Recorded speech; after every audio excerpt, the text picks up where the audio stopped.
I call this meeting of the McCurtain County Rural Water District 5 to order at 4 p.m.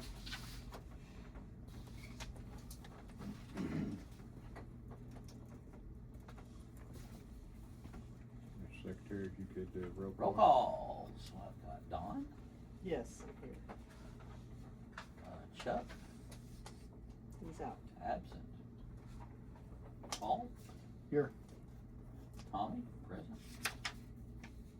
Kevin, Yes. Mr. Chairman, we have a quorum. Thank you.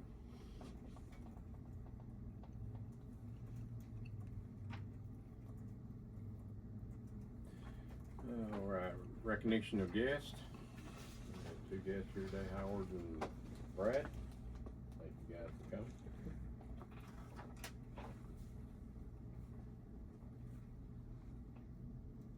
Proof posting was done so by Sarah, Secretary of State,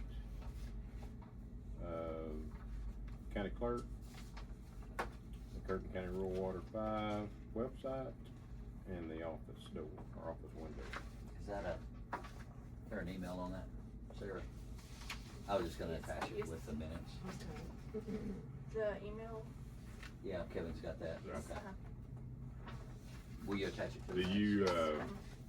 you get this back? Yes, when I, next go around, when we post those minutes you'll sign off on, that goes with that when we post it to Okay. the internet. I'm gonna put the attachment. Sheila, were you gonna say something? Okay. I thought I saw you ready. Alright, consideration approval consent agenda. Approval of minutes. B, approval of bills and disbursements. C, approval of financial report. D, approval of new benefit units. E, approval of new transfer of benefit units. F, approval of submittals from the 2022A loan fund. How many new, just curiosity, how many new benefit units did we have this month? Wonder any, Four? I think. Four? How many transfers did we have? we got, I'm gonna say maybe 25. Okay. Just right off my head, I'm really not sure. That's kind of an indicator of sales and new stuff going on. Yeah, so. lots going on. Yeah. I get a motion to be made to, approve the, consent agenda. Make a motion we approve. Motion made by Don, I need a second. Second. Second by Paul. Roll call. Don, Yes. Paul, Yes. Tommy, yes. Kevin, Yes. motion carried.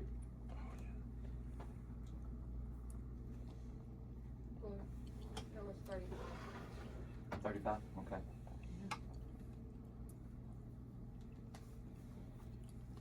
Alright, discussion, consideration, approval, rejection of the manager's report presented by Dusty Payne. There were 2 leaks on the system of the month of July 2026. Total usage for the month was 28,228,000, with a daily average of 910,000 gallons. Monthly back tees were absent. 1 tap line repair, 1 main line repair, and 2 back tees totaled $922.22. 6 new meters, 159 line locates. Work orders 128. Active members 2822. Non-active 1397. The new construction on the water tower is the welding is done on it, and the paint should start at the end of the month. Can we do, a transfer of benefit units on this, add that to this? I think that's what we Or would that talked be- about on, You talking about the fee? on number 9. Yeah, we can do it on that. Okay. Alright, anybody got any questions for Dusty? I do. Last month, did we have like, was it 700 and some thousand per day? I believe so, yes. There's a graph in this in these packages, Yes, Dawn, sir. if you haven't noticed it I yet. haven't noticed it, that's why Huh? I'm asking. Yeah, well, and I'm not Okay. trying to correct you, but if No, you it's look at okay. that in your Perfect. packet, that's Okay. gonna give you some ideas year over year, Good. water usage, which Okay. gives you an idea of the market, Mm, what's going on. Take that along with the taxes that it's generated, and give you an idea Thank you. what's About going on time in the someone market. Educates me. Well, sure, doesn't it? I like to know. We are at the point where we need a motion to approve the manager's report. Make a motion to approve the manager's report. I second that.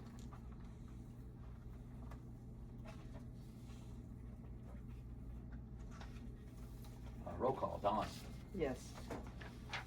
Paul, Yes. Tommy, yes. Kevin, Yes. motion carried. Thank you. Comment from the public, limit 3 minutes per individual, must pertain to agenda items. Anybody got any comments?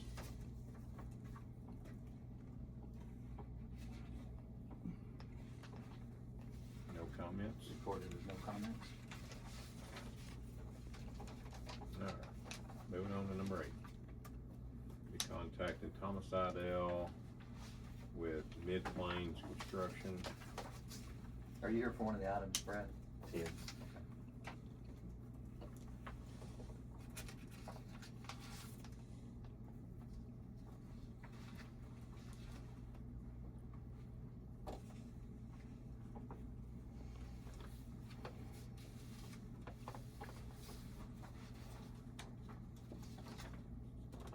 Do we wanna move 10 up? I'm happy with that. With Thomas, it's not gonna take long, but if you want to, we can do it. We'll not.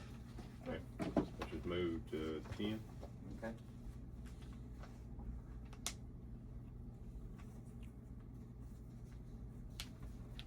Discussion, consideration, approval, rejection regarding the meter deposit refund changes on developer agreement and policies. Let me pass that down.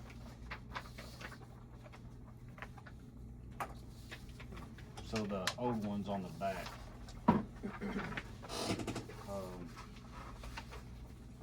The one that's highlighted, and what we're wanting to change it to pretty much is after 5 years, well, right now, the meter refund, they pay for all the material on the meters, the can, the poly, the quart stop, and the saddle. And right now, if meter, lot never sells, they never put a meter in it, it sits there in our accounts forever. So we're wanting to make it to where in 5 years, if it ain't sold, we don't have to get that money back. The refund just pretty much goes away. But So the money stays ours? Yeah, after that's what 5 years? Choctaw does, they give you 5 years, and then you're done, or, then you don't get it back. But the way it's done in the past, we've got different things that are out there that, and this is the main one, that doesn't give you an end date. So it just kinda sits there. And so Sarah had made mention that she would like to clear that account. And because that money does just sit there, we can't do anything with it, it's gotta be for that. And so we're talking about seeing if we can clear that account out. And, but from that point, from the day that we pass this for new developments, Bessie, correct me if I'm wrong, but for new developments going forward, this would be the rule that would go in place. Yeah. So that it's not something that sits there, we still gotta go and take care of the older developments. This is just to clear up the new. This would Yeah, only this be is- on new developments. Not those ones. The old ones, we'll have to figure out a process. Yeah. Right. Pay it back or what? Yes. Okay. My question is 5 years enough, is that enough time? When does the meter start? When would it start, the time on this start? As soon as the development is done. Yeah. As soon as we get the last meter set, everything's been paid and all that. Well, and it depends, Blue, I mean, cause like, when we did our first one, my first one, in 2017, would've been fine. The second one I did, Lost Creek North, it would've been fine. Now, Lost Creek Northwest, no, I'm fixing, if it would've, if I'd have put it in today, or after this was passed, then, yeah, more than likely, you're gonna have lots that are gonna go over 5 years. That's what I'm saying, is 5 years enough, is that a reasonable amount? Because what we don't wanna do is discourage development Well, that's within true. the water district.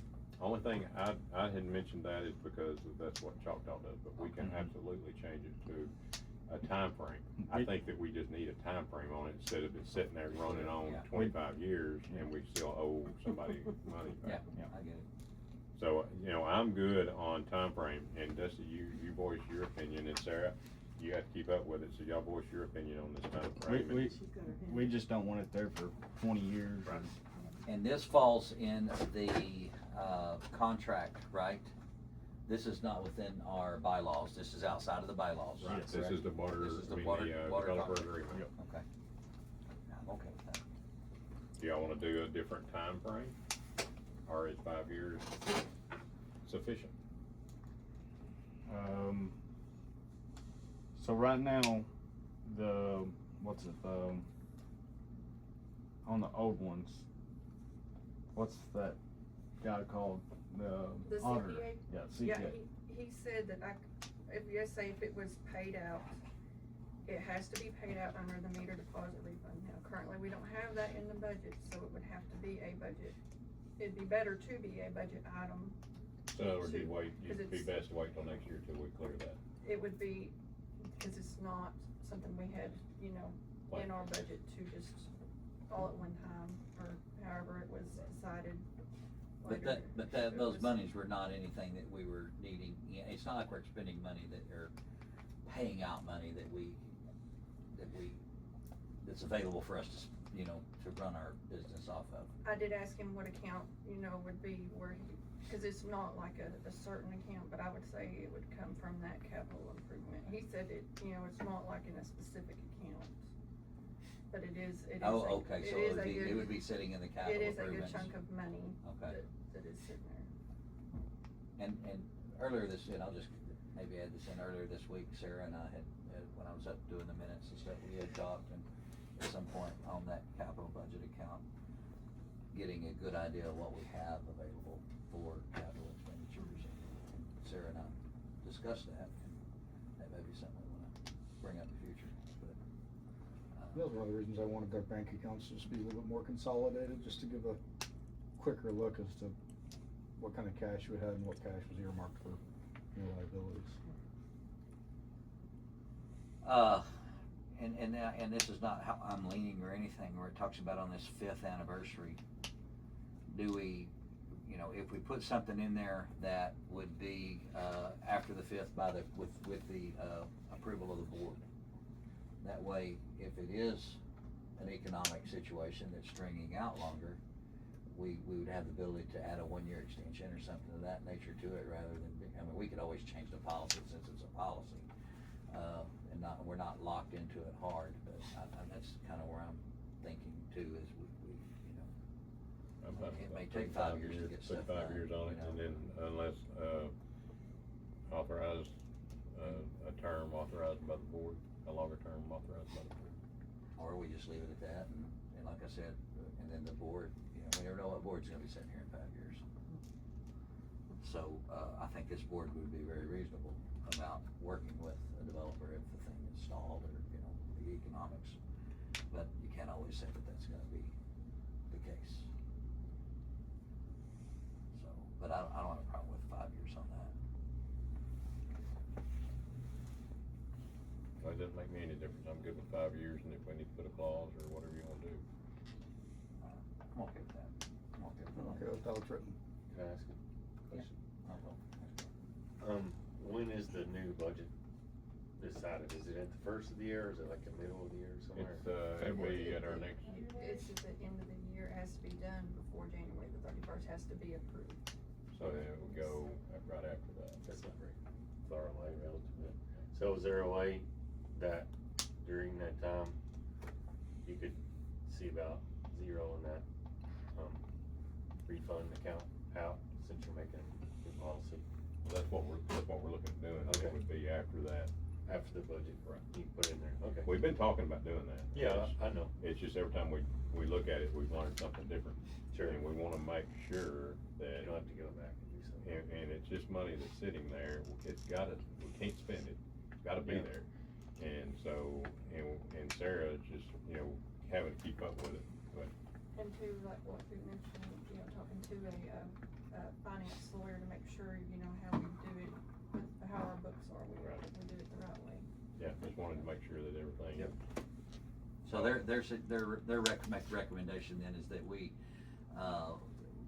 pay it out, but we get it in a budget to pay it out as part of our The budget. CPA, but it may, you know, y'all might wanna just check with somebody a little bit above him to just make sure with how everything else is set up, like what we were talking about Okay. before with loans and everything that we do. Are there any other water departments with SOP? I mean, Do what? are there any other water departments in our area that have similar issues? I mean, nothing like we got. I mean, you know, we got developments after developments and Mm-hmm. It could be Smithfield maybe. I can talk to Smithfield. Well, it should be, even though we have the cash, we should have an offset and liability somewhere, so our balance sheet should be, you know, kind of just neutral on it. I mean, the money's here, but it's also, you know, it's a payable somewhere as well. And if it would've been set up this way, you know, years ago, that we wouldn't have that money sitting there right now. Yeah, It there's, would've already I'm been, ready. it would've been our money. Forward with And, everything new. So, I'm guessing we can't even find all these people that are owed money to. that's another process. I mean, She's got it, yeah. Also Yes, too, I don't know if this you mentioned or not too, but so some of the older ones, that you might need to think about too, if we can't get a hold of that person, what is y'all's plan? Well, You know, that'll how be- many times or? We'll have to talk to Yeah. Steve about that. see Could we what put we're a, doing. you know, my thoughts are on that is we put a timeline for a claim period, you know, of a year and then. Hell, I don't know if you can do that If though. we, that'd be a Steve question, I Yeah, guess, find because out if what we it's, can do. if Yeah. it's in there that we owe them, it may be one of those deals you have to publicly put a Go to- public notice out. go to unclaimed property. And then if it's not claimed, and I don't know what the time frame is on that. Okay. So, yeah, that's just gonna be another process that we're gonna have to figure out. So do you guys, have y'all read our old one and then, familiarize yourself with what they're wanting to do with the new one to replace it? But it's basically going to, refunds shall be issued to the developer.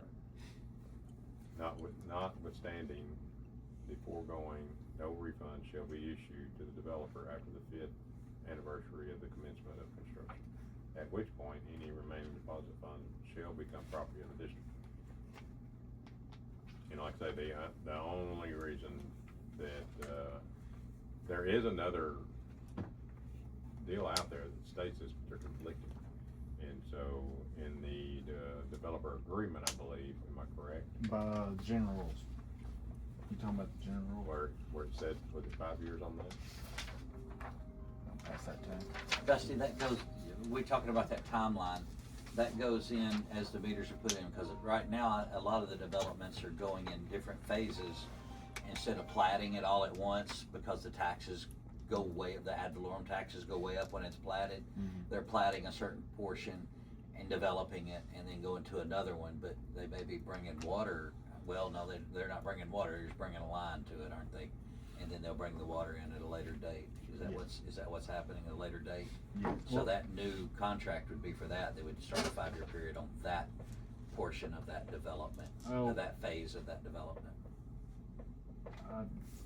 I did so many of these, I thought I had it in here as that. Okay, Cause it's Well, technically and- once the job is done.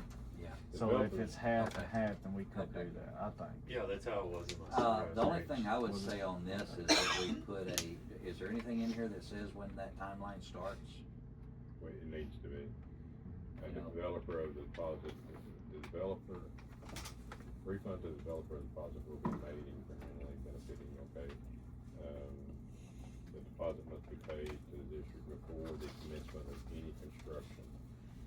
When you finish constructing, at that point, the developer, once they pay to put it in, is there a point in time when they turn the water over to, of the infrastructure over to the water department?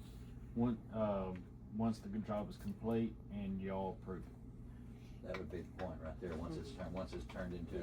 turned over Yeah. to the, That needs to be on here. Technically, y'all approved, construction of it, that we can go forth with doing it. okay. And then after it's all done, y'all approve Before- it. Okay, As and long that's as- when it's turned over to you all, right? That should be when the clock I'd add starts. that down to the bottom, Okay, that the time frame starts at that point. okay. And I'm good with it at that point. If you'll just add that. Yeah, if you want, we can just add in, Do we wanna add that line and we can get this moving on? We're good on that. Right now? that's fine, just to add, It's So we'll must be probably- paid to the district before the commencement of any construction. So what's that wording we're gonna need for time, basically time frame to board approval. begin, That's, time starts when, the water lines, water infrastructure is approved by developer, is turned over to rural water 5 by the developer. turned over to, by developer. We can finish this up. But the 5-year time frame. Sound better? 5-year time frame starts when water infrastructure is turned over to rural water number 5 by developer. So, Alright, so we get is that Motion. item, that was, number 9. Is that right? Mine was is that 10. 10? 10, 10. number 10. 10. Okay. We ain't even got on that. We're still on, No, we bumped up 9. We bumped up to 10. didn't we? Yeah. Red, yeah. So we're gonna That's need right, to- okay, yeah. We're gonna need to act on number 10. So do you need Just need a a- motion? Or do we need Motion to approve. a motion to Language? approve the language added to number 9?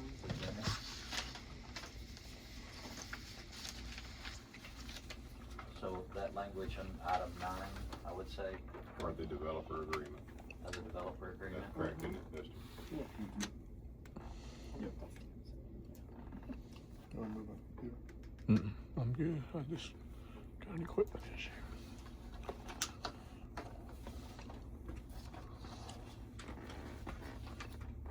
I need a motion to approve from someone. I make that motion. To approve. Don? Yes. I need a second on that. Second. Paul? Roll call. Don? Yes. Paul? Yes. Tommy? Yes. Kevin? Yes. Motion carried. Is there a way you can set like a reminder from someone as soon as that he is available in the budget center? Let me know, because I don't wanna miss it on it. Not seeing the public notice, I don't read the newspaper every day or whatever. Each month, when what we When the decide. new budget comes along, it's in there for a pre-print. Which, when that happens, there won't be anything you'll have to do other So, the way I understand it, so y'all are gonna go ahead and reimburse all that, or you're gonna talk to the finance lawyer and No, make we're sure gonna that talk, we do we're it gonna talk first? to them Yeah. first, And and then And we'll then have like to wait. when you're, just say you have a development, like go send them a notice saying, hey, this is your date, can we do something like that? So we send, like I mail a notice saying this is the date, You talking about for the like a new date? development, yeah, saying this is Is that your what you're date. talking about? No. You're talking about for the My refund, current okay. ones, yeah. Okay. Does it have like 5? Oh, yes, I would think that we would need to send, So we'll Yeah, have, we'll the get with, notice we'll get out, with yeah. legal and our accountant by our next meeting, and then if it's all approved, then we'll, at the in January, after the budget's set, then that's when we would do the refund, correct, Sarah? Start doing the that's refund. what I would think of, depending on, what legal and how it all is worded. Yeah. Cause normally, like, you say a regular meter deposit refund, all they get is like a little statement that has their balance at the bottom and then what the check is for that we're paying in a lot of numbers. And they may suggest that we do this in increments, so that's fine. what we're talking about. But we'll know, we should know after the first year. Okay. Anything changes on that? Sarah, here's where I wrote the minutes. Thank y'all for moving that. Oh, you bet. Have a good one. Talk to you later. Alright, see you. All right, guys, moving back to number 8, Thomas Seidel with Miss Lane Construction, to address the board regarding a new office building. Thomas is a contractor, commercial contractor. Thomas has been in business, which I'm gonna let him tell you all this. I do know Thomas. Thomas is a friend of mine. I've used him as a commercial developer, and it's actually how I became friends with Thomas. And I highly recommend his work. He is just a good old guy. He's out of Durant, Oklahoma. Hey Mom, we should get Mexican food tonight. Sure. I'm How coming much? over, yeah, we'll be there. You got any money? Hello. Hey, Thomas. Yes, sir. It's Kevin. Hey, I'm sitting here with the board with the McCurtain County Rural District 5, and they've got your little pamphlet out in front of them. As we talked the other day, I just kind of wanted you to share your information with them and shed a little light on what we were talking about with the architect. You know, I talked to you about, hey, do we even have to use an architect? Can we get by with just using the engineer to draw them up and then, you know, a commercial contractor to build it? And then you shed some light on that for me. Can you at some point just touch on that? You don't right now, but just might start out introducing yourself and what all you've done and some of your credentials. Okay. Yeah, guys. Thanks for having me on today. My name's Thomas Seidel. Been in the commercial building business for better part of 20 years now. Anything from banks, schools, Rural Water District 2 here in Bryan County. Did quite a bit of work with them, even with their clear well tanks and stuff like that.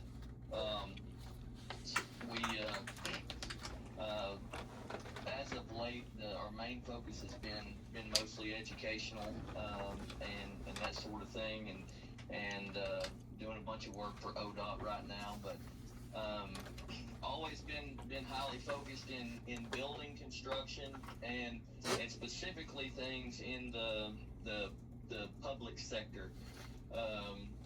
Whether it be working with the county government, school districts, city governments, different state agencies, and in Oklahoma, if you're spending taxpayers' dollars, there's really two delivery methods that you have available to you. One is the typical traditional general contracting delivery method that you're probably all very familiar with, where basically you put together or have an architect or somebody put together a set of documents and you put it out to bid, and anybody in the state of Oklahoma is welcome that sees it can bid on it, and whoever the cheapest one is on the street, you take them and you get what you get. Hey, Thomas. Yeah. Just and two, and I'm sure you know this, but you know, of course, we're not using tax funds because we don't have we're not affiliated with the town, so it'll be strictly funds that we have collected off of memberships. Okay. So it's go ahead. It's basically kind of I would assume it was the same rules because we're still dealing with our members' money. Yeah, I don't know exactly how far that line stretches. I'm sure you guys have some bylaws and stuff that may get you some ins and outs about that. I do know other places that I've worked with, but whether it be Rural Water District 2, Southeastern Electric, Co-op, different places like that in the past, they've always followed these same rules and stuff that the state has put Right. forth. Yeah. And it basically, at the end of the day, even if you don't necessarily quote unquote have to, it gives you a good open record if anybody has any questions or anything that might come up with someone, one of your members or whatever else. You guys have followed, what has been recommended by the state. Right. And that's what I'm assuming is it's basically going to be the same Yeah, so you've got that method. The other method you have is what they call construction management. And about 15 years ago or so, the state of Oklahoma implemented a program where we could actually get certified as construction managers, and we become a public service, just like an architect or an engineer. And we take the job, we divide it out and go get, subcontract bids and everything for everything, and package it all up together for you. But you have more control at that point of who you choose to take care of you, and who you want to work with, is the big advantage there. As far as the architect is concerned, most of the time, most of the rural water district buildings I have been around are not that complicated. And you say, why do we need an architect and all that sort of thing? And the one thing I don't know the answer to right this moment. The last time I looked, they didn't, but I don't believe over there in where you guys are at are y'all are in Hochtown city limits or Yeah. town limits? Yeah. If the city limits or town limits of Hochtown don't have the required people to do plan reviews and everything, any of your public buildings have to be permitted through the state fire marshal's office. Okay, I got a guy here that might know that answer. Skip, Skip, what is your role with the town? So I'm the executive director of the Development Authority, but I'm also their special projects manager. So Did you hear that, Thomas? Yes. we are an AHJ. We have an authority having jurisdiction. So we do have that in our court, but we outsource it to Okie Safety, Okay. Jason Strayhorn. So Yes. yeah, so that's who we use. Okay, and Jason Strayhorn, he is he was with this, and I think he still is with State Fire Marshal's office. He just does that on the side too. He contracts with them still, yes.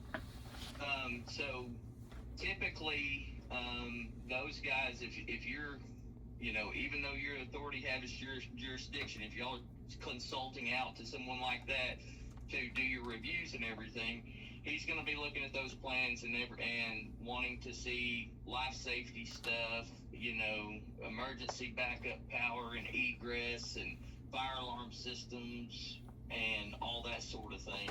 And the only person that can actually stamp that is an architect. Okay, they are the only people actually licensed, code-wise, to read those codes, interpret those codes, and the fire marshals typically won't even accept it unless it has an architect stamp on it somewhere. Yeah, Thomas, is that commercial? Is that normally just commercial? Yes. Okay. Yes, all of your commercial stuff, and you'll have to forgive my ignorance on residential. I have never, other than remodeling my own personal house, I have never built a house in my life, or in my career. I have always totally been commercial, so pulling permits and going through state fire marshals or local fire marshals even, and everything has always been something I've had to deal with. Private residences are a different thing too. The other flip side of this too, and part of it that drives it also, is that this is going to be a public building. You're going to have, you're going to hire employees that are going to be working in this space, and it needs to be ADA accessible, and have those amenities, or else you open yourself up as an employer to some liability and possible issues there. And that's one of the other parts that the architect brings to the table is complying with all those clearances around bathrooms, and doors being so far off one side to the other and sidewalk clearances and that sort of thing for accessibility and what have you. But those are your two driving factors that make that make this become more than just, you know, us going and putting up a metal building out Right, okay. out in the field somewhere, kind of thing. This is Tommy, one of the board members here, but also with the planning commission of the town of Hochtown and municipal of Hochtown. And we have been putting in zoning and requirements along the 259 for business and commercial to meet standards. I know we have forwarded to the trustees. Have they in place now? It was approved at the regular meeting in August, yes, sir. Okay, so they just approved and this is to the board now, to the guidelines for the requirements that we have to meet when we start doing this planning. So that engineer, that architect stamp's gonna take into effect these new rules that have gone in, and we'll have to meet those guidelines or see variances. So are y'all saying now that now we're gonna have rules with Hochtown and that state, or that, It's one and the same now. so he'll have all. That AHJ designation that I mentioned before, that puts it in Hochtown, takes it away from the fire marshal. And so we outsource it to Ogie Safety, who is actually a guy that contracts with the fire marshal's office, so. Okay. And then the guidelines, and it goes down to, you know, your landscaping and some things of that nature. Yeah. That's gonna have to, be met by an architect to draw the plan for us to get it approved through the towns. Who does that, And that's Skip? what- Who approves that's that? what Okie Safety. architects Oh, they do that as typically- well? Yeah. Yeah, architects' roles typically include that. Anytime, you know, if I was Walmart, you know, wanting to go build a building in ABC, Texas, you know, their architect would be the person that does all the legwork, goes and you know, finds out what the rules are for that community, that development. You know, there's a lot of places you go that you know, you got to use certain kinds of brick on the front of the building, or you can't put metal panels on the front of the building. So, and like you mentioned, the landscaping requirements and stuff like that. That architect is who goes and does all that research, pulls all those things together, and makes sure that the building that they design meets all building codes, all ADA handicap accessibility codes, and if in the case where you have special, you know, facade things, landscape things, or whatever else within the city or community or development, they figure all that out and make sure the design meets all that criteria. Okay. All right, anybody got any questions for Thomas? Yeah, I think we appreciate the fact that all those, you know, criterias will be met Yeah. by whoever is the architect on this thing. Well, I know it shed a lot of light on me because we were talking at one time, hey, you know, when we had an architect come in and visited with us, and we realized how much he was gonna charge, and I'm like, oh man. So, yeah, I was thinking we might be able to get away from it, but no, I understand now why we can't. Now, we need to actually go through this process, we just do. And, so, Thomas, while I've got you on the phone, we've tried to get Michael Riley in here, and he's been so busy, and, maybe I can get with him on a phone call one day, but I believe one of the guys that we had was at 10% of overall project. Am I correct? Do y'all remember? 8 or 10. Okay, and we'll double check that. But then this Michael Allen Riley, which was recommended by Thomas to me, I think he's worked with him several times and really likes him. And, he's at 6% total project. And I talked to Thomas the other day, and he was saying that's kind of typical. So, Thomas, do you want to shed any light on Michael with us? Yeah, so I mean, just on the numbers real quick, that 6% is pretty much the going rate. Now, of course, that changes with complexity of projects and sizes of projects, you know, some that can vary, but as a general rule, let's say a $5 million job and below, a 6 to even 8% is what I see typically, and I don't see a lot of architects contracts, but the ones that I have, that's where they're at. So I think it's a fair shape. Michael Riley does a lot of work for KTC, the Votech. He does all of their architectural work, whether it's in Bryan County, McCurtain County, wherever. I mean, they take him everywhere with them.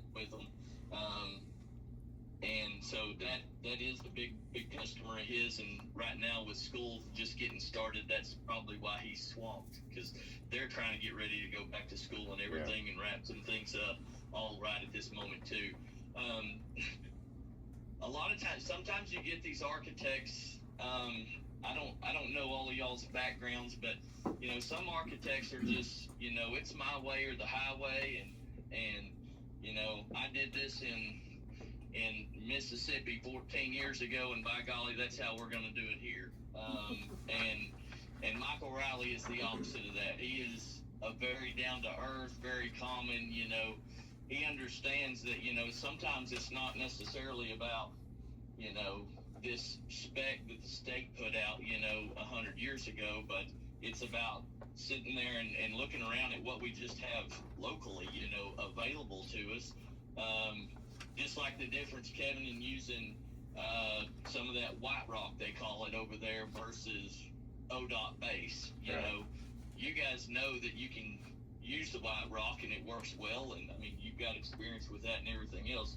Riley is the guy that understands those things too, and is flexible for that, and that's really what his design and the flexibility of his design is what's going to drive the cost of your project in the end.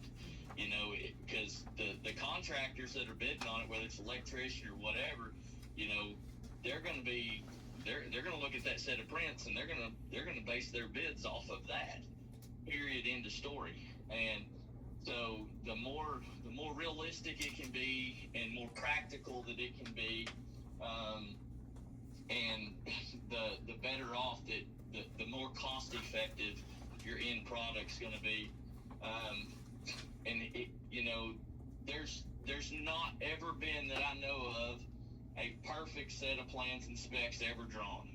I've never seen one, and nobody I've ever even talked to has ever seen a perfect set. Just like there's no perfect building built out there.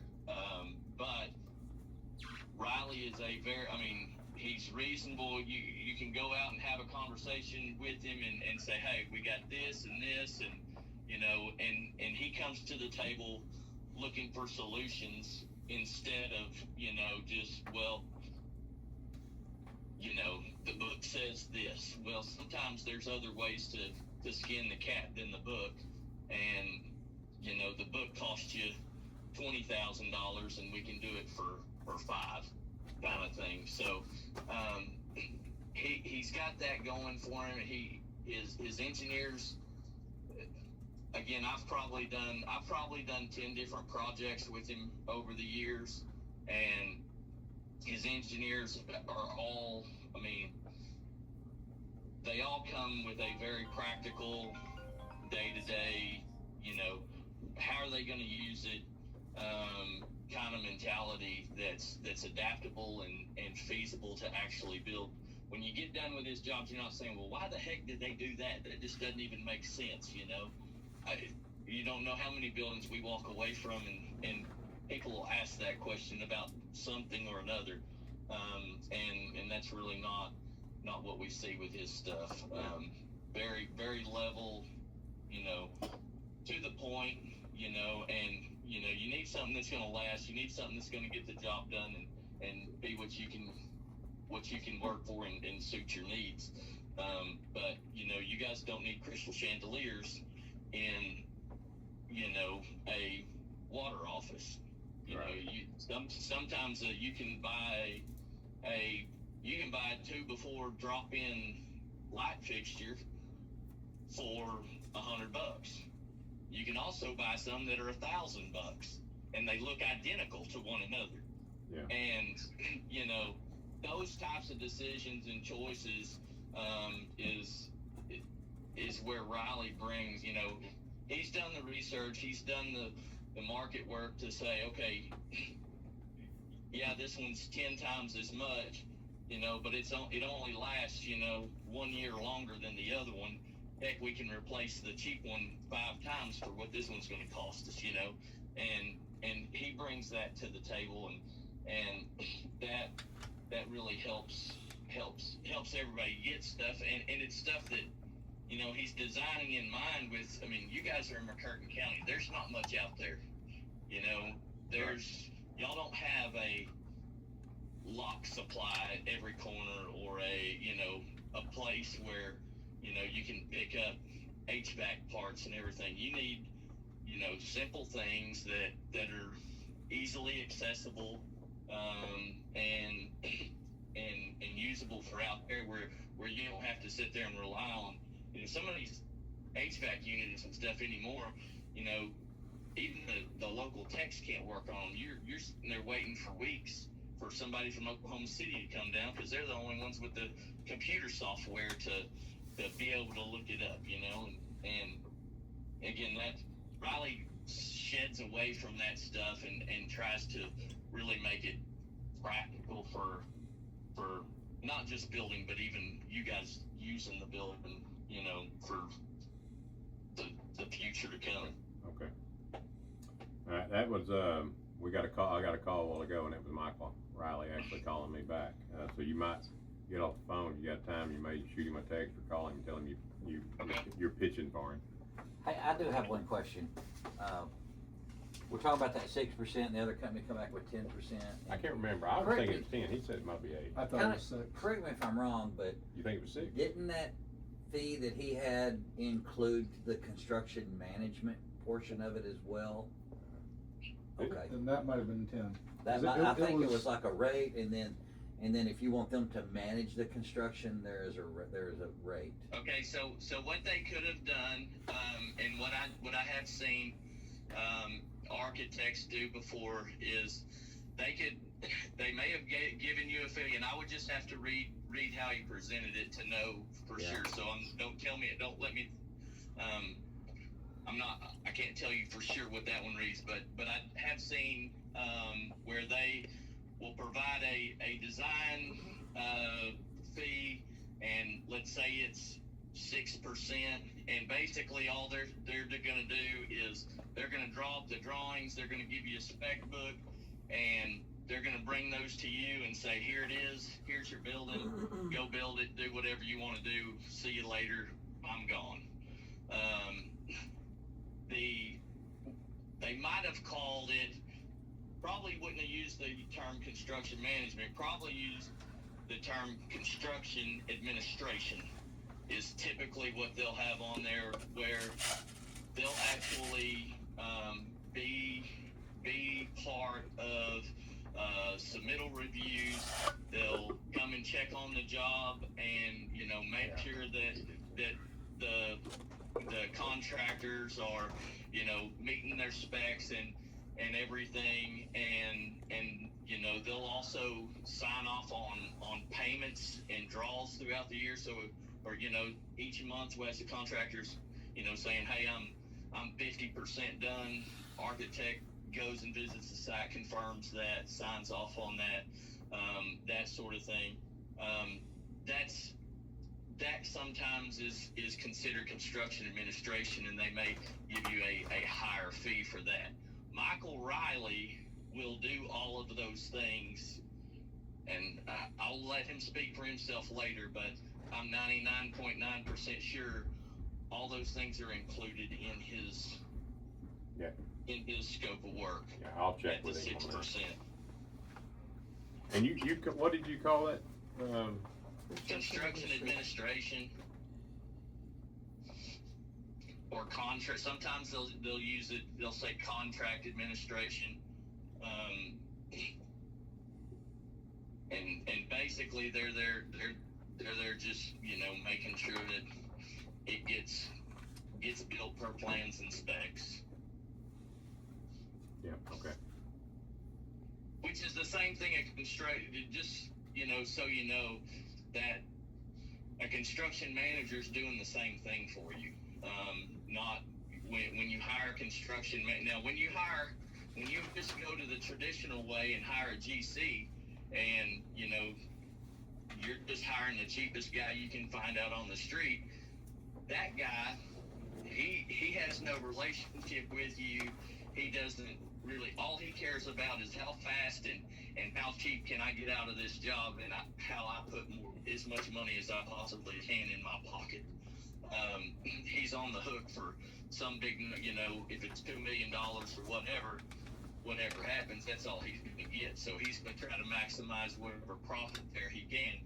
Typically, your construction manager, it's like the architect, where he's working on a fee basis.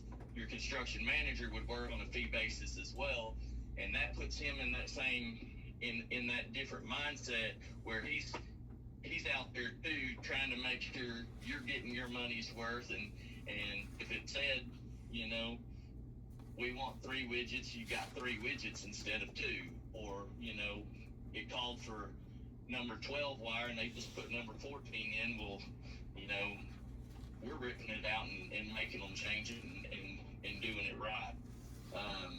We've got skin in the game at that point, versus a traditional GC wouldn't have that incentive. Yeah. And correct me if I'm wrong, but like for instance, this other guy that we were talking about, and Mike Riley, they don't do what you do as the construction manager, as far as going out, bidding it all out, and getting the work done. They just oversee the whole site. Yes, that's correct. All they do is what we do is we'll go through a submittal process. Okay, so the electrician will turn in, okay, I'm using these lights and these fixed, this kind of wire, and the plumber will say I'm using these kind of toilets and these kind of valves, and the architect would be looking at those, and we look at them too as CMs, but the architect is the ultimate one in control that says yes, because a lot of toilets, a toilet's a toilet, right? One could be A brand and one could be B brand, but it's the same toilet, right? So that kind of thing happens across all construction materials. And so he might put in his plans, I want a toilet B, and the plumber submits toilet A, which is the exact same thing, it's just a different brand. And maybe it was cheaper, maybe it wasn't, or whatever, but the architect makes sure that the materials and things that are going into the job meet the performance criteria of the design that was set forth. Yeah. He is the final say to that. And so he confirms that on paper first, then you have those approvals, and we get we as CMs get a copy of all that stuff. So when these subcontractors and stuff are actually coming out onto the job, and the plumber pulls out there with all the toilets in there, he submitted A's and they got approved, but he's got, toilet C. We can say, hey, this ain't right, this, yada, yada, yada, or whatever, and we can make sure that what you actually get is what you paid for. And at the end of the day, that's the goal. Is it's one thing to spend $1 million. If you're going to spend $1 million, you need to get what you paid for. Right. When you spend $1 million and you only get $500,000 worth of, that's when there's an issue. Yeah. What's your percentage that you charge? Mine is typically runs right there with the architects. It's between 6 and 8, depending on complexity and that sort of thing as well. Okay. And I guess after we got the architectural stuff done, as far as the plans done, is that when you could tell us at that point what you would charge? We can do it before that. With with some preliminary information on, you know, size of the building, square footage, and, you know, kind of the construction type that you're looking at, I can get close enough to be able to give you a proposal on that. Okay. To narrow them down, at that point. Okay. All right. Anybody got any questions?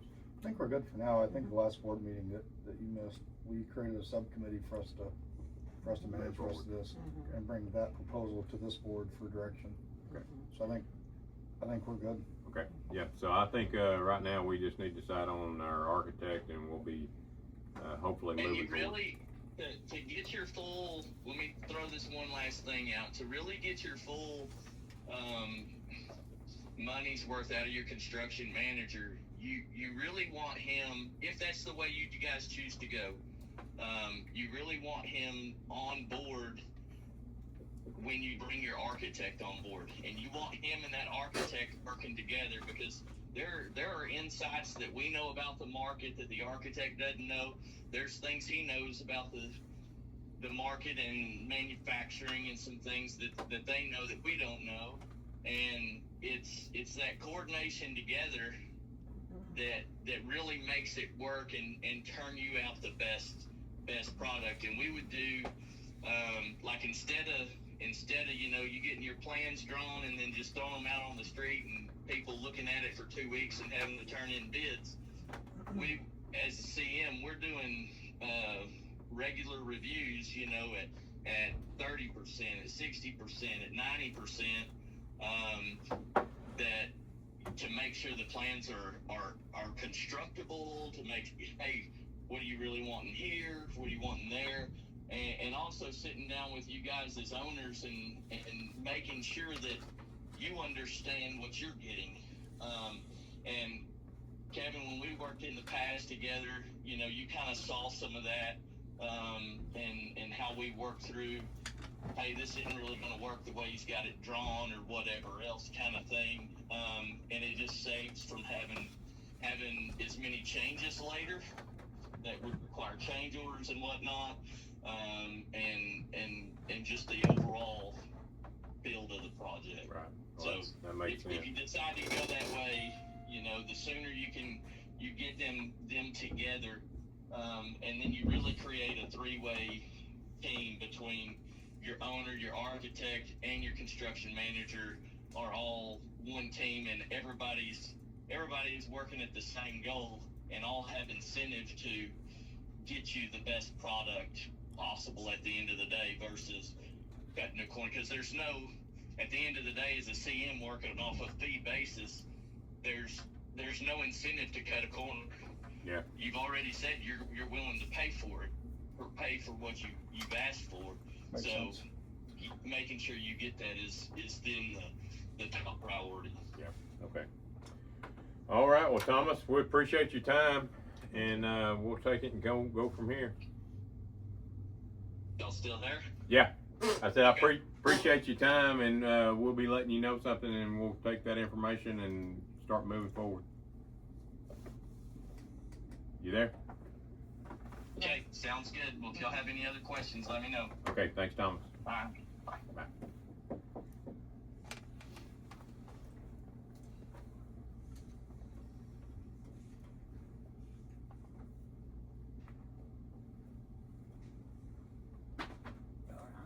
All right, guys. Moving right along.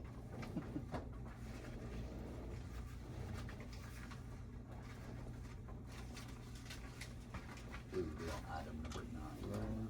Discussion, consideration, and possible approval, rejection of revisions to the application for water service and water users agreement regarding all water service fees. Who's gonna present that? I can. There's a few things. So, I guess we can start with help. Like the reconnect fees? No, the transfer fee. Yeah, transfer fee. Yeah, we need to add that to our, We need to add it and possibly go up on it. It's not in the water usage agreement, but we've been charged it. talked about that the other day, guys. So with the water transfers, we're starting to see a lot of those. And so we've been looking and talking about what we need to do in the future to be making up for lost funds we were getting through the developers, impact fee. Because we're basically losing that. And one of those being a transfer fee. We talked about that the other day up here with Dusty and Sarah, and so we weren't charging anything before for the transfer? We were charging $100, we just need to put it into the water users agreement. Okay, and we talked about going up on that because it's $100, and we were gonna see what other people what other departments were charging, is that correct? Yes. What are they charging? I know 150 for Hayworth. It was around $100 to $200. I got the paper upstairs, I have to grab it. It's around that. Well, let's just talk between either 100 or 150. And we're Now, talking about when was somebody, that the highest one? Yes. Okay. If I remember right, yes. we're talking about when somebody just buys a property from previous owner, new owner, so the new owner would pay a A transfer transfer. fee, a one-time transfer fee. Was $100, and now we were looking at, because I think you told me, I think we were sitting there talking that day, what was it Hayworth you were telling me about? Did we check with anybody else? Only thing I did on that one. Cause I was thinking, if they were charging 150, I mean, we at least started charging 150, if not a little more. But yes, it's the new owner comes in and buys the cabin that already has a meter and basically being transferred from A to B. Kinda like Blue was talking about earlier, we don't want to, run people away, but we also have got to come up with ways to increase revenue for the future. And we're charging $100 for that today. How many of those approximately do it? I signed them, so I probably know better than most people. We're talking 20 or 30 a month. I think they're We had 35 last month. So 35, so it's three grand a month. So we're gonna take that to 4,500, so 15, we're talking raising 20 grand a year. If we go to 150, If we went to 150. 20 grand additional, and that was napkin math. But And the main thing is to get it actually in the user's agreement. Correct. So what do you guys, when we were sitting up here talking the other day, I'm thinking 200. But again, we wanted you guys to get everybody's opinion on what it should be. This is a new person. What's a new one cost? If a new one's, is it 20? 2,800, 2,080 to $6. 10% of that.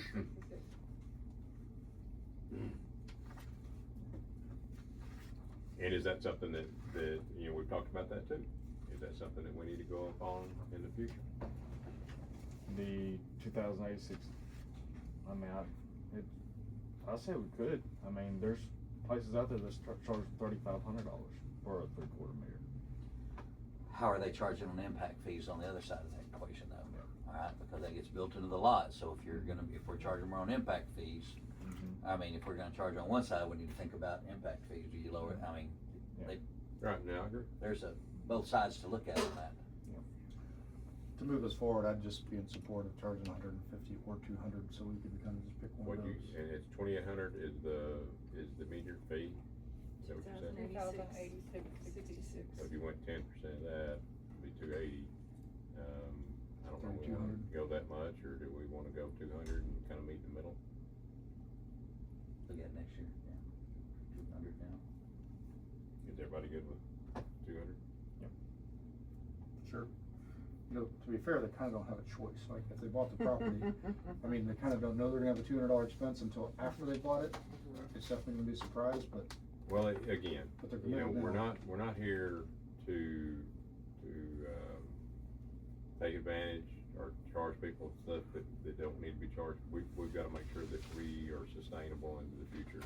And that's one way that I think we need to do is make sure that we are staying compatible, with our rates and all of our rates, the transfer fee, the meter fee, we've constantly gotta keep an eye on that, because that's the way that we're gonna, increase our revenue. Our, usage fee. I mean, that's constantly got to be looked at. I think that's, on the agenda today as well. Yep. Yep. So, can I make a motion? Are we ready to make a motion on this one? Do we wanna lump them all together, or do we wanna? Well, I do think, one are they on motion? here differently? No, they're all together. Oh, okay. Well, let me pause. Do what? I'll pause. Water service and water use So I've got- agreement regarding our water service fee. I've got transfer fees right now, we've come to that, Transfer looks like we're gonna do a $200, account transfer fee. and add it to the agreement. Yes, sir. I'm sorry, On I all got- water service. What other fees I are got we looking 4 things and 3 more. So, you want, there's the reconnect fee, the $100 reconnect fee if they get terminated. Okay, now y'all, you got to give them your spiel on that. Okay. The reason So- we thought about this was because, and he'll explain, it's not I'm gonna just going up. I'm gonna let Christie explain the first part of it. Okay, so we usually have, when we do a reconnect, we've been waiting like 2 months for people to pay their bill to do a reconnect fee. As soon as we do a reconnect fee, that's $100. Well, all these are mainly all short-term rentals, and their water's getting turned off because they're not paying their bills. Great. So, because they're late. And they're, sometimes, I mean, we let them ride 2 months, but we don't think we should let them ride even a month. Because, No. I mean, these are short-term rentals and they should be having their bills paid on time, their water bills paid on time. And let me interrupt, because I asked Dusty at that point when we were talking and sitting in here talking the other day, is that, okay, what is the norm out there? Well, our norm is 30 days, and everybody else's is too. They cut you off in 30 days. We're giving them an extra month. That's our money. That's the districts, our members, that's their money. And we're losing out, so that's why we think we're have a stricter cutoff at being 30 days. Now, go ahead. So, go ahead, Luke. Most of those that get cut off, they're not set up on auto pay, are they? Well, they will say that they thought they were on auto pay, but then they'll get a return check that will come back, and then, or they'll think that they're on auto pay because they pay with a credit card, and then we'll send them an email like 4 or 5 days, before the shut off's on there, and then they say they didn't get the email, and then they'll call the same day and be like, we didn't get the email, and we'll try to call them as well, but Yeah, they don't answer the phone, so Now, there's usually about a. that's a lot of administration on our end. I think we move forward with the 30 days, cut them off, charge them $100 or $150 reconnect fee. Who's gonna talk about that? The Reconnect reconnect, fee. We need to change it from a reconnect fee to a shut off fee. cause since we was waiting 2 months, there was, a bunch of them would pay in the first month, late, and then we'd have, 10 at most cut-offs the second month. Yeah. And then we'd go to cut them off, but we always give a courtesy call, and then they wouldn't have to pay the We $100. usually have about 13 No. or 14 pages worth of people that haven't paid their bills for Most, the whole month. mostly it's because they don't pay until Friday when guests show up, and then we're coming back out at 5 o'clock that evening. No, we're not doing that. So we have a That's babysitting. turn back on charge, but we're gonna have two different, we're gonna have one during hours, one after hours, I don't remember. So right now it is set at $250 after hours. And So it's during hours? during our, no matter what, they get a $100 reconnect fee. Alright. After hours is $250 plus the 100. I would also be in favor of not doing any turn-ons on Fridays. You're gonna be the one not to. You have to. I'm not. Well, I mean, you're guest. Here's No. the thing though, I mean, I don't wanna punish that guest for someone not coming in, not paying their bill, alright? At the end of the day, we gotta keep guests happy to some degree, and I can see taking the hard line, but the guest is the one that's gonna suffer Gonna on this. be punished on that deal. so And the I, management companies are gonna have to deal with finding them someplace to stay, and if they're full, I kinda get it, but also we're gonna move that guest, hopefully, to a homeowner who thought enough about the water district to pay the bill on time. if we have a place to move them. Which Yeah. we could also go up on the after hours fee on disconnects to $350. It's already at, well, we was charging $150 because that's what we was Yeah, always that's what we told, were but told before was we go 150, through and but find out really it's supposed to be $250. I'm good with that, because after hours, we're sending our guys out there, and we pay, now, looking at this the other day, and that would cover it, of course. We're looking, they get paid 4-hour minimum when they get called out? To leave the house at overtime fees. Yes. Just raise it to 350. And then, so. It's we raise- 350 now with the 250 plus the 100. You talking about 350 plus the 100? Well, I thought those were two different things. This is after hours. No, if it's an after hours, it's 250 plus the 100 reconnect fee, so there is a $350. Right, and, Right now. and you do if it's during hours, it's just $100. Is that correct? Yes. Okay. Well, So- $100. So it reads weird. If I can find it. Well, we want the So actually like $100, if they don't pay after the month is up, they get $100, no matter what. They get that $100 put on But they there. can get it turned back on for $100 Yes. as long as it's during hours. Yes. And then if they do it after hours, if we raise it to 250, the total would be 350. But we were waiting for like, 2 months before we would give them that $100. And now we're not doing that. Now We're gonna get them on the first. We're They'll going- call and be like, I need that $100 took off, you didn't give me a notice, you didn't. No, Creates an accounting nightmare on y'all's end. Yes. I don't think we give back $100 ever. No, So all we gotta do is change it from a reconnect fee to a non-pay fee. Perfect. But I lost it. But it was $250 for after hours and $75 on normal hours, on That's what turn-ons, it turn-offs. was. That's what it is. Oh, that's what it is now. Yep, $75 for during hours for turn-on or turn-offs, $250 after hours. So instead of the 100, it's 75 Yes. currently. But now the reconnect fee, so they got so many fees in here. We're gonna Yes. just do away with the reconnect fee and just do a shut-off fee. I say we, if y'all are good with it, if you do the $100, reconnect fee during hours, and I think that could be even more. It could be 150, or, did you ever check with anybody on their fees, Justin? On the reconnect fee, it is, so, that one I did call multiple on, and it was, we're the highest besides Smithfield, but there's a few districts that do the non-pay fee. And there's only one other district, which is Broken Bow, is the only other district that goes out after hours to turn water back on. And- Everyone else, if it's after, some districts, if it's after 3:30, they go up like $40 or $10, $20. I don't remember what exactly it was, but they go up and they leave at 4:30. Okay, so that tells me that our after-hour service is a very high service, because nobody does it. And so if we're gonna call our guys out after hours because you didn't pay your water bill, but we do wanna keep our guests happy, it ought to be substantial. So if you're seeing out there that a reconnect fee during the week, just normal, go back out there and turn the water back on, is $100, you're seeing that on average, I'm good with that. But then that one that I'm good, we went to 150. But if going out after hours, we might wanna jump that dude up to $350. I guarantee that. Smithfield's do it 150. I think after you do the turn-off fee of $100, and they're gonna start paying the bill, and that won't really happen much anymore. Well, do the 100 or 150 and then, 350, whatever, which would be a total. If we did the 100, the total would be 450. So y'all think about that. I mean, if we go to 250, then the total will be 350. Which we could also do, like right now, it's set at 250 for anything after hours. If it Right now, it's set for 250? anything, yep. If anything, like if they get a water leak on their side, they call us, we go out and shut it off. Yeah. Or turn it back on, or however it works. We could do $350 for disconnects after hours. For what?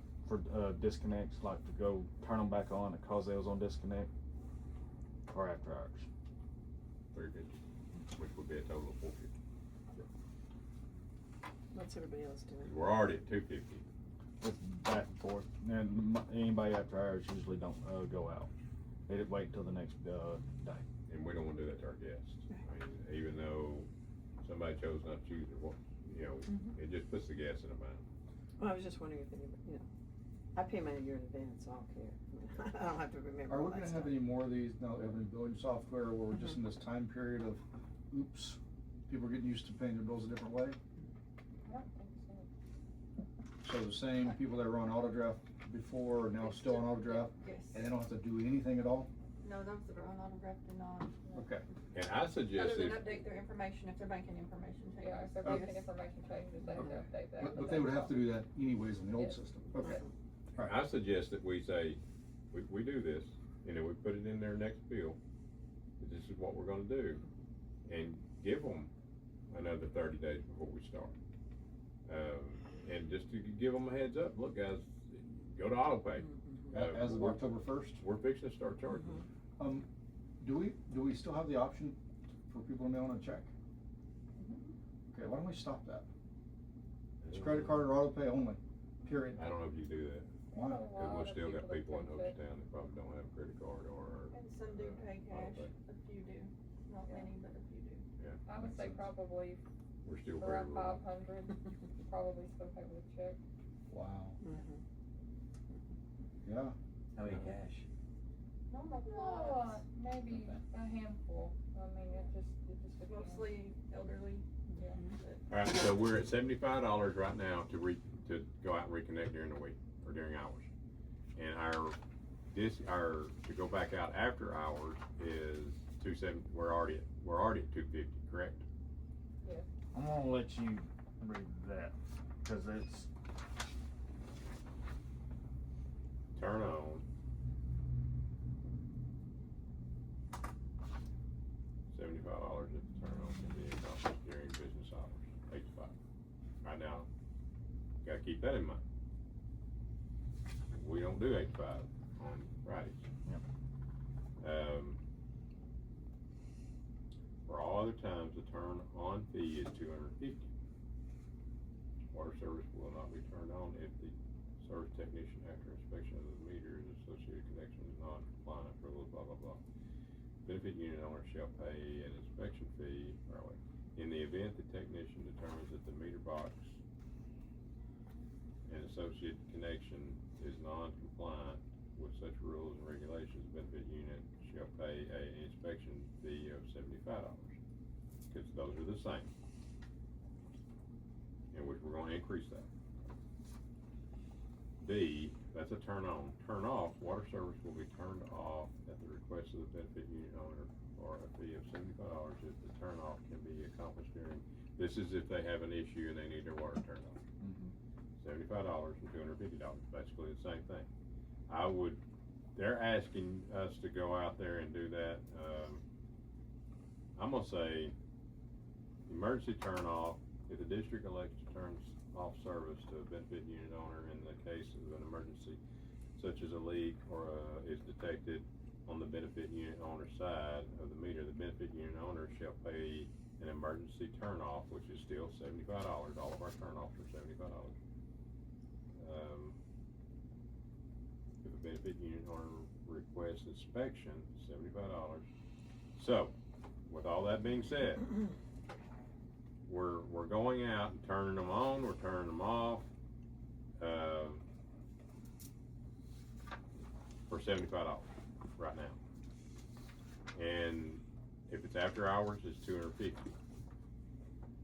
So if we go up to $100 for turn-ons and regular turn-on, turn-offs, and then $350 for after hours turn-on, turn-off. now, technically, we have not been charging the $75. It hasn't always, we've been kinda nice, not charging. For turning them on and turning them off? Okay, well, Now, that's they just should something- have a cutoff It- That's within what I so was many about to feet. say. It's. I know a lot of them don't. We A started. lot of they the don't know where older, they older, are. older ones. They don't know where they are. Is there a rule on that cutoff should be within 6 feet of the meter or something like It's that? supposed, I don't think it's in there, I don't think it's in there to be certain far away, but it's in there to, you gotta have cutoff and regulator. We tell them we want it right at their meter. Yeah. And I didn't know if there was something that that's where was we so many usually feet tell or them. whatever. We won't set it if it's not. Okay, Yeah. so, but being that said, what I don't say is turn off or non-payment. Yeah, that's actually what's not in there. That's what, it's $250 for after hours. That's what we've been going by. The turn off fee Yes. for non-payment? Or no, it is not in there as for non-payment. Okay, so we need to add a non-payment, and all right, I'm just gonna go ahead and start it, y'all can work it out from here, that we do, that we're at $75 now to turn it on, to turn it off. That's a customer requested turn on, turn Yeah, off. turn on, service will be turned, request of the benefit unit turned on. That's for emergencies. That part there.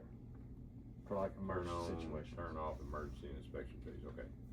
I say we move those up to $100 at least, and $350 for after hours. What if they've got a break-in online? Do they pay for that? If it's on our side, no, if it's on their side, yes. We don't go past the meter. And then, all right, there is a $100 reconnection fee for, this is our shut off for non-payment correctly. Mhm. Any member who has not paid their bill by 8, then we'll have to set our date, and I don't know if this will be the same date or not. Month subject disconnect service, there is a $100 reconnection fee, so we, do we wanna raise those rates to 150 versus the, going from 75 to 100? And then this one's already 100. Do we wanna do 100 or 150 on our reconnect fees? Turn on, turn off, and reconnect. There's multiple ways we can do it. We could do a I don't think we need to do multiple, that's gonna be I too think we should confusing. change the reconnect fee to a shut-off fee. shut off Not a reconnect. or non-pay or fee. Well, we have a turn off non-pay fee now. Non-pay fee. The We already emergency have a turn turn on, turn off fee, you wanna raise it to 100? 100 or That's what you 150? 150.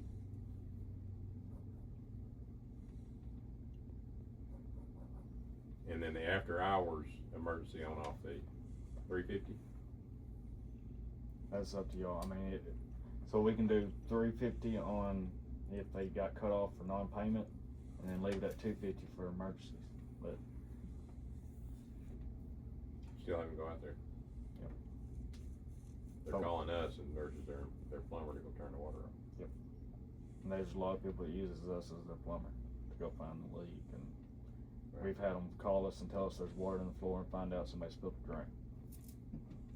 So y'all, Who's calling you? Multiple people.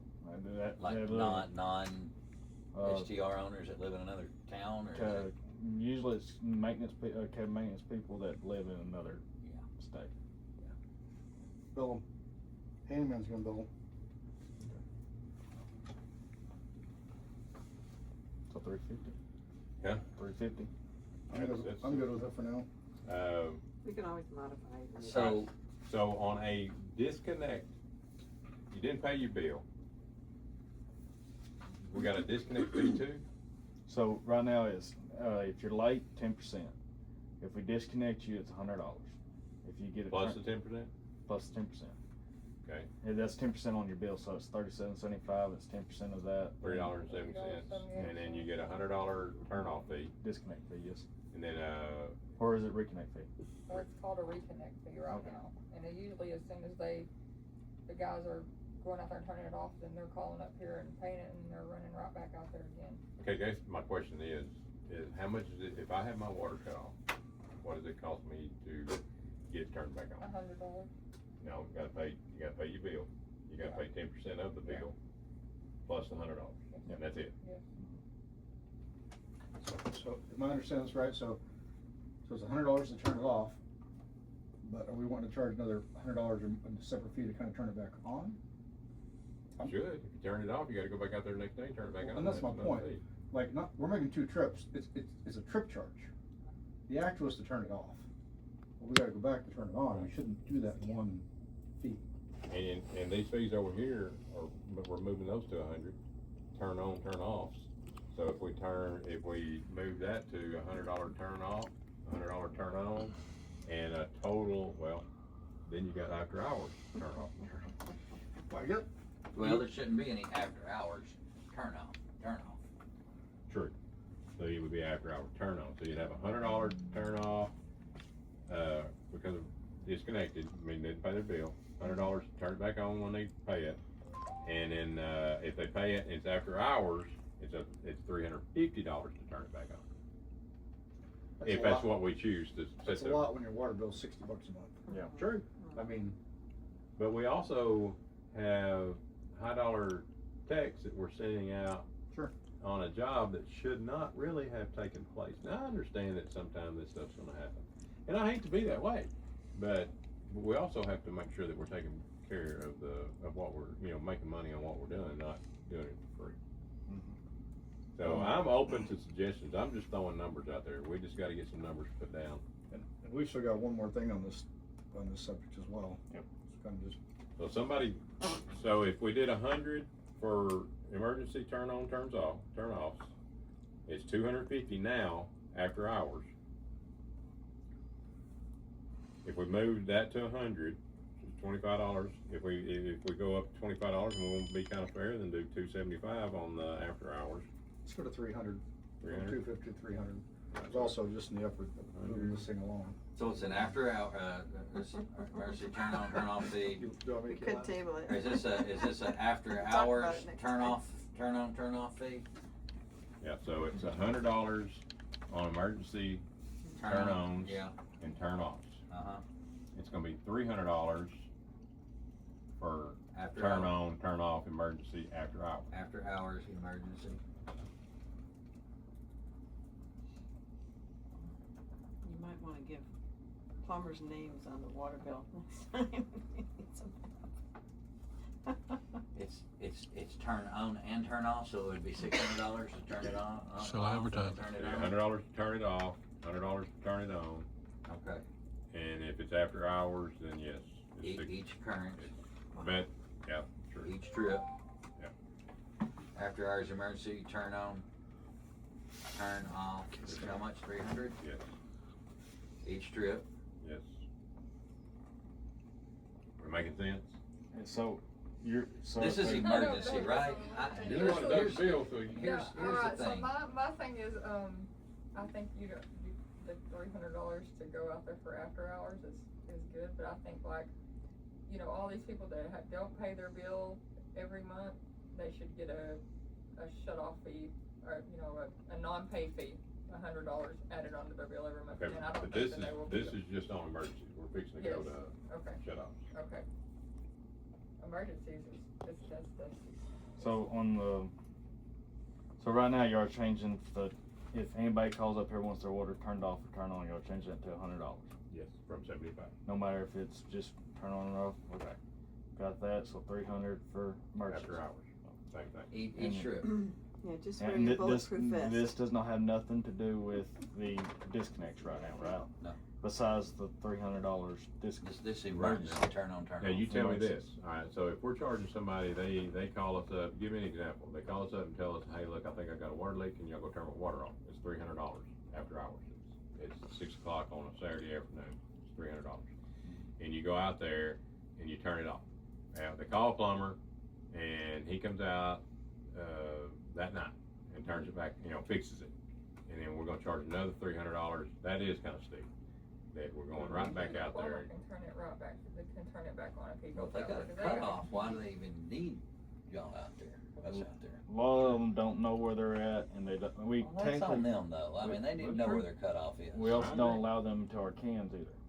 To what? Technically, they're not supposed to get in our cans. Yeah, cause But now we they got should have a equipment and all that. cutoff on their side. Yep. I Yes. have them all on all of mine out there. that I have Yeah, a but you're cutoff. talking about DFW people who don't even know what a cutoff valve is. They don't have to You're know right. it in the Metroplex. They don't Yeah. know. They don't know where their meter is. They don't care. But that would Hey, be that's a something. homeowner. But they do need know how to know pay about bills. Huh? Yeah, They do know how to pay bills. Yes, they do. That's a different story. And But they if need you're to- asking them to cut and- something and off, yeah. they need to have good maintenance people taking care of their property if they're gonna do it, to Well. be able to go out there and cut them off and turn them on. Well, that's something we need to encourage then Yeah. somehow before we Well, we're start penalizing people. 250 now, I mean, we're going up $300. On emergency, that seems a little steep, I mean, it's an emergency. Well, you don't leave it at 250, go up to the 100 on, turn on, Because turns off. Technically, it was only ever charging 150, because that's what we was told, it was 150. Then when we start looking Okay. through everything, Alright, so what if we leave it at 250, cause that's what it is now, cause before we weren't really charging what we were supposed to. And we'll go up on during hours from 75 to 100. Each trip. And we're gonna put that on the water bill so everybody knows that. I mean, How are we gonna post that? So everybody knows that. they won't. Yeah. And this